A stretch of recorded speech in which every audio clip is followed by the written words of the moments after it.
It's Car Con Carne. Let's eat in the car. It's Car Con Carne. And now here's the star of our show, James Van Alstyne.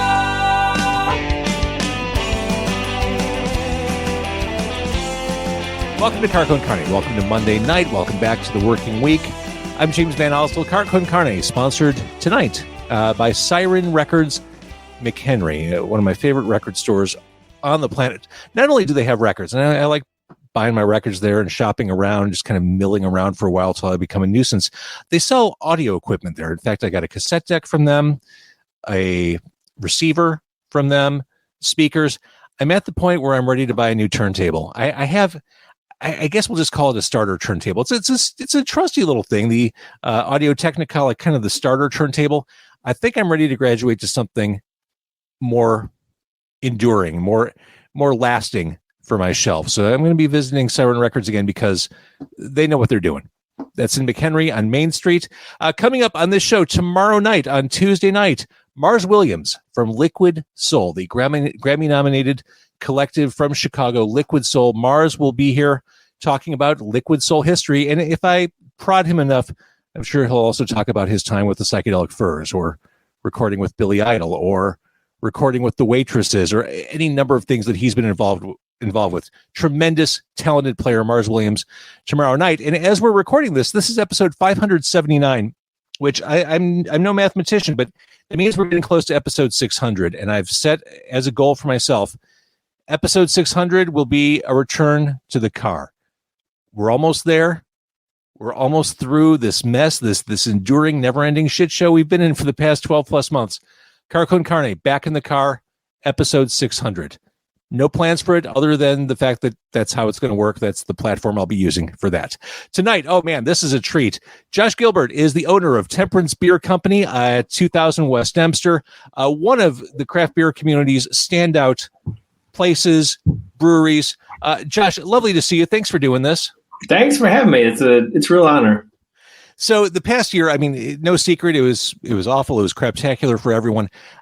I really enjoyed watching business owners, entrepreneurs find their way through it, innovating around it. I think Temperance did that. I think the innovations you put in place not only allowed your business to stay afloat, but it made it interesting for the community, for the people who support you in the process. Talk about some of the innovations that you had to roll with. Yeah, so I just remember going into the Evanston Trader Joe's on March 11th, Wednesday. I feel like that's like all the days of the week. Like, we know that March 13th was Friday the 13th. And anyway, so I was like, while I'm here, like, it seemed like a normal shopping trip. While I'm here, maybe I'll pick up some beans and some more pasta, just in case. And then there were like pictures on Twitter the next day, Evanston Trader Joe's, and there's just clean shelves. And I was like, oh crap, that was also the day, so that's March 12th, that we had our turns out final in-person in tap room beer release. And I was kind of nervous, like, is anybody going to show up? Are too many people going to show up? This is before masking was even a thing. And I was just walking around the brewery, or the tap room. So luckily, to keep breweries clean, which keeps the beer good, you use a lot of isopropyl alcohol. So I was just walking around to customers saying, "Hey, do you want a little spritz?" While you're enjoying our beer. And then March 13th, I was just reading these horrible articles. And so that was our last day open to customers. Like, we have not had anybody inside since March 13th, 2020. And then overnight, it was literally, okay, well, what are we going to do? And it was actually, I didn't have any of the good ideas. It was my girlfriend who had the idea. She was like, okay, you have this big private lot. What's more American than a drive-through? I was like, oh, okay. Yeah, I think we could do that. So we started with the drive-through. That was, I don't remember what the phases were at that point, but started with the drive-through, and then and it was crazy how quickly all the pictures that you would take and you would want to post on Instagram or wherever became looked incredibly irresponsible. Like, he's not wearing a mask. Like, no, but that was March 20th. We weren't told about masks. You had to contextualize everything. Yeah, right. If you post anything where there's like more than one person around, you're like, this is pre-COVID. Exactly. This is January. We're good. Yeah. So it started with that, and people responded really well. Mostly, I think, out of pity. So Evanston has got, I think, a lot of, like working professionals who sort of commute to the Loop or wherever, and so they were just chilling at home, basically working from home, and so they were able to come and get beer from us at noon on Tuesday. So that really helped. Absolutely. Yeah. And we'll jump around a little bit because I do want to go back to some of the things you did. But since we're talking about Evanston, community is such an important part of any craft brewery's existence. They owe their existence to the community they're in. And I think from the get-go, I mean, Temperance has been such a big part of Evanston, and Evanston has fed into what Temperance is. I think there's no better example of that than what you're doing right now. Let's jump right ahead and talk about how this new beer initiative, Where I'm From, is really all about supporting Evanston and the people of the community.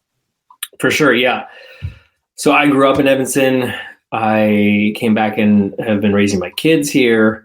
And it's a progressive town. It wasn't always, but in the last however many decades it has been, and has been groundbreaking in a number of ways. I guess we were one of the first sanctuary cities, and I mean, obviously that doesn't carry maybe the weight of like a Chicago or New York and LA, but I remember even growing up. Actually, I was very confused when like my synagogue had nuclear free zone billboards out front. I was like, does that mean we're not going to get nuked? But anyway, I didn't understand. We're good, right? We're okay. Yeah. But it's always been very progressive. And when I learned about the reparations initiative and the fact that one of my friends, Alderman Robin Ruth Simmons, was spearheading this in conjunction with another friend of mine. So we're in Evanston's 2nd Ward, and our alderman is Peter Braithwaite, who's a friend of mine as well. And he was sort of, he was, part and parcel with Robin, and then there was another alderman, and Rainey. Anyway, when I'm hearing about this initiative, I'm thinking, okay, how can we be involved? Because like you said, Evanston is it's a sort of there's a lot of pride among Evanstonians about Evanston, and there's an incredible diversity in Evanston. And one of the things I love about our tap room back when we had it was that our tap room did not look like a typical, like what you would think the customer base of a craft beer tap room would look like. Not a ton of beards and flannel. It was a cross section of Evanston, and so I knew we wanted to be involved in this groundbreaking initiative. And, the thing, like, I've never run for office. I'm not very political, at least publicly. And so I knew the best way that we could be involved was to create a beer that would benefit reparations. And it started where you're sending over some of the revenues to the reparations initiative, but now it's 100%. Right. Yes. Like in between getting the first batch of cans printed, let's say 13%.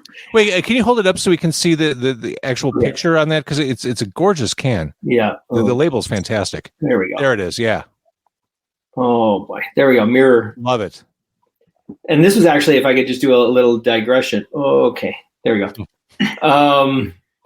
It was done by a local Black young woman, 19-year-old artist, whose work actually, again, Robin kind of pointed her out to me, and I reached out to her and was like, please, I didn't know she was not of legal drinking age at the time. So when I said, hey, thanks so much for your artwork, would love to, would you want to pick up a case of beer? She's like, well, actually, I'm not old enough yet. But anyway, yeah, she's got amazing art. If I could do a little plug, her Instagram is Happy Go Lefty.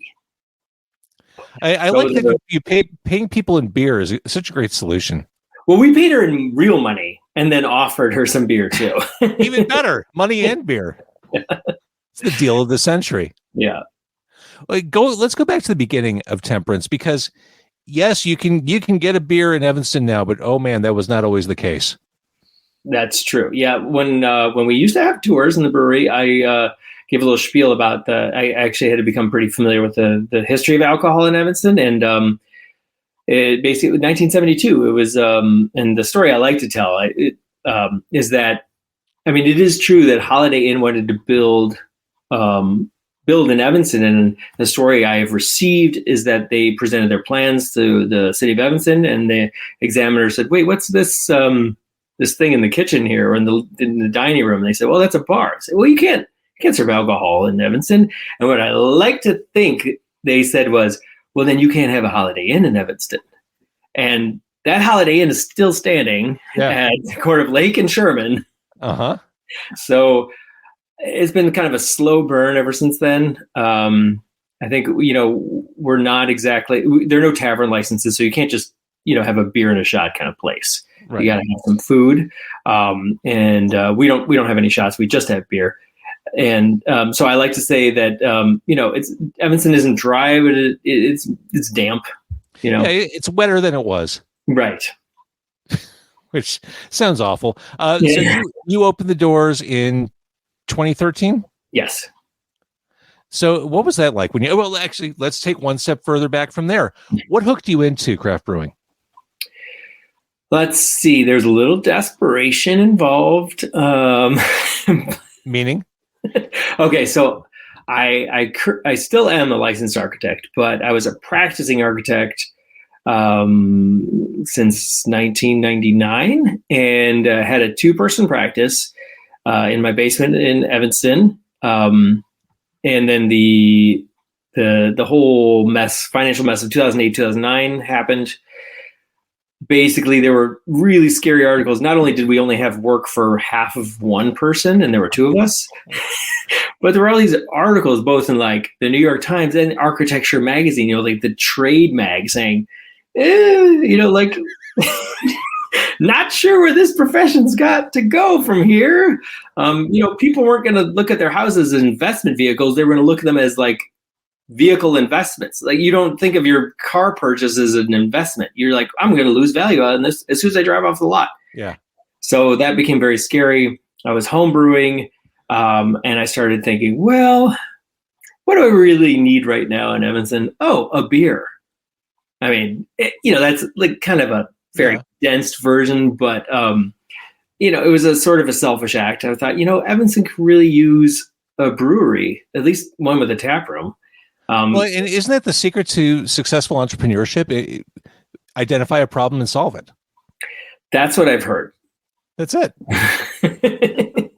That's what you did. Yeah. Well, the funny thing is, though, it's so rare now that I can enjoy having a beer in that brewery, because like there's always like a question from an employee or it's wonderful. I love it. But like anytime I can like sit out and be at the fire pit and like just be with those folks that I came with, whatever. No, I'm not complaining. It's just ironic that the brewery that I wanted to create for myself then becomes like, we got to go somewhere else if I'm going to, not work. Like, you even have an audience there. That's fantastic. Yeah. Studio audience, live studio audience. So you opened the tap room in 2013, and this, the way you're describing it, it sounds kind of like a Hail Mary, like a lifestyle Hail Mary, a well-being Hail Mary. Yeah, and yet it somehow didn't feel that way at the time. It felt very incremental and measured, but yeah, looking back, I was like, whoa, that was pretty. So were there nerves when you opened the door? Was the community there for you right from the beginning, or was it a gradual build? So we had like sort of 2 openings. One was September, I believe 18th, 2013, when we didn't have the tap room open yet. We had just sent kegs out, and the wonderful people at Prairie Moon agreed to be like our launching pad by the Holiday Inn. Yes, exactly, across the street. Uh-huh. And it was a very stormy Wednesday, and they're like, it's a Wednesday, it's this brewery nobody's ever heard of, even though they put lovely posters up. And so I remember going there, and they were woefully understaffed. So like a couple of things happened. First of all, they had to like call staff and say, "You need to get here right now." And second of all, we had to run and get kegs for the brewery because they kept kicking the kegs. So that was a great start. And then when we opened the tap room a few months later on December 20th, 2013, it was the best kind of chaos. Like it was, I don't know, lines at the bar all the way across the bar, like 6 to 8 people deep. And we were only open for like 3 hours that day. The problem was we didn't do a soft opening. So my mom was literally behind the bar washing glasses. All hands on deck, man. Yeah. If you can move, grab a glass, pour a beer. Exactly. And she was just happy to just have her head down and washing the glasses on the little redhead, And knowing your architectural background now, it makes sense that the place looks cool. Like it all Thank you. It all fits now. The funny thing is, if you remember, like there's a bunch of beautiful different colored bricks on the wall. That the tap room itself was originally just like an office space. So boring carpeting, acoustical tile ceiling, drywall, what you would normally expect. And then when we took everything down, we just discovered that. So it was sort of like a found object. We're like, whoa, yeah, no, we're keeping that. I think it was my dad who was like, "Are we going to paint over that?" And I said, "No." He said, "Okay, just checking." It always feels like there's a thrill to going to your place. It's like a hidden turn off Dempster. It's like, oh, wait a minute. Oh, that they're here. Oh, this is great. I love this. It's like it's not a secret, but it feels like a you got no secret handshake to get to Temperance. I appreciate that. And like, that was, I knew we lucked into that spot. I was really looking at a spot on the other side of that same building, and the landlord said, "Hey, we got this other one that's just opened up." And forever we basically had a sign that was like this big. And we got tons of calls, like, "Where are you? I'm at McDonald's." But then we finally, one of the other tenants spearheaded a campaign to get a real sign. And so we actually have a backlit sign that you can see at night. And like, part of me is like, thank goodness. And another part of me is like, did we lose some of the magic just now? Now that we're accessible, Yeah.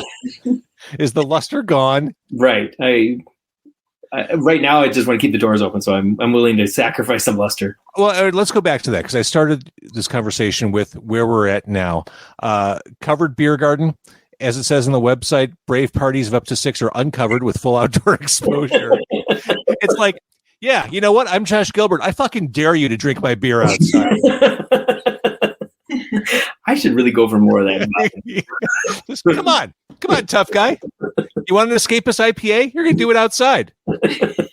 Thanks for your support.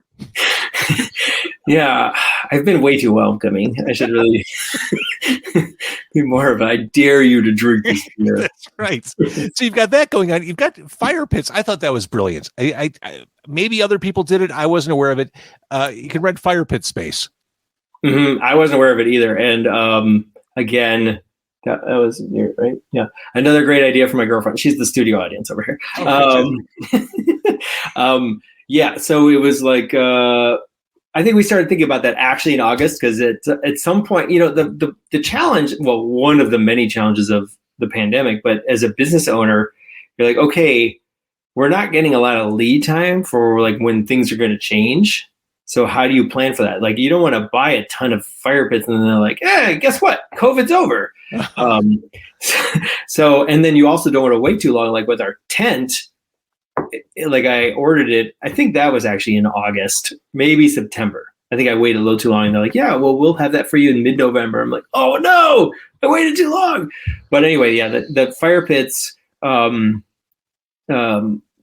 like 4. We, Evanston likes to dot its I's and cross its T's. So just to be careful, we made sure we talked to the fire department, even though, and got approval and had a whole protocol. And yeah, it's been nice. I mean, like I said, I talked about me having my own fire. Like I've done that at night, and it was like, oh, this is. I mean, I think it is good as an owner or an employee, somebody to have that customer experience too. So you can kind of like, oh, okay, this is great, or oh, this is kind of problematic. There's something about fire pits. I mean, I love it. I love sitting outside when it's cool outside. I love sitting by the fire. I love warming up. There's something about having that smell on your clothes the next day where, yeah, you got to throw everything in the wash, but it's almost like a scar, like reminding you of the good time you had. I like when my clothes are all smoky. It's like, oh yeah, that was awesome. Yeah, and it's a fire. I feel like wood fire smoke is way better on your clothes than cigarette smoke back when you go to bars and you're like, oh, I just got to put this outside. I mean, as a side note, I mean, I'm sure when you were going to shows back in the day before smoking laws, every concert I went to, like I had to basically strip as I was walking in the door because I just reeked. I had to take a shower because my hair smelled like smoke. Yep. Yeah, the beards are worse too. Like if we were smoking now, it'd be awful. Awful. Let's talk a little bit about the beers. Again, if you're just joining us on Facebook or YouTube, this is owner Josh Gilbert from Temperance Beer Company, 2000 West Dempster. You have your standards, never going out of style. I mentioned the Escapist. That's a crowd pleaser right there. But I think the more mass appeal one would be Basement Party. Oh, thank you. Yeah, I think it's done pretty well. Like it's funny because we only started brewing, I don't know, 2 or 3 years ago. Because we'd never done a lager before, but I mean, a lot of the beers that we brew, maybe you can tell by like the broad portfolio and like the very unpopular styles that we sometimes brew are mostly like what we want to drink. Uh-huh. Like, yeah, let's do a mild. Yeah, English milds. That's an underrated beer. I think we could probably sell that. Like, I mean, we can, but not at the rate that an IPA. Yeah, you've done some limited things, very esoteric, very... Mm-hmm. Very unusual. Those are Josh beers, as we. Yeah. It's a collective, but yeah, Basement Party. I think we're all excited about, and it's also one of those things that. So people come in, sometimes like they're like, okay, I'm at a bar, I'll get a Coors Light. We're like, well, we don't have that. We only have beer that we brew, but how about a Basement Party? It's like when you go to Aldi and you want to buy Fruit Loops and they have Fruit Rounds. I use that same line every time somebody asks for a Coors Light. Yeah, it's not like Aldi. This is Temperance Beer Company, for God's sakes. It's awesome. Basement Party Lager, a nice, easy, highly drinkable 4.9 lager, but with like nice amount of flavor. Right, as opposed to the swill you drank in your high school basement parties. Exactly, it's a grown-up basement party. I mean, I flash back. I mean, that was my high school experience. I mean, not that I was drinking underage, but that was my high school experience. Those basement parties. I remember me and my dumb buddies would drive down Devon Avenue and buy like Black Label beer and drink it in the basement. So I mean, this beer that you have created for Temperance, I mean, it speaks to a misspent youth. Yeah. Yeah. Well, and we there's this the artist for that artwork is a lovely individual named Dustin Harris, who was 2 years ahead of me at Evanston Township. He's a DJ and an artist, and I went to school with his wife since like kindergarten or first grade. Anyway, so he's got this great kind of sort of hybrid graffiti style.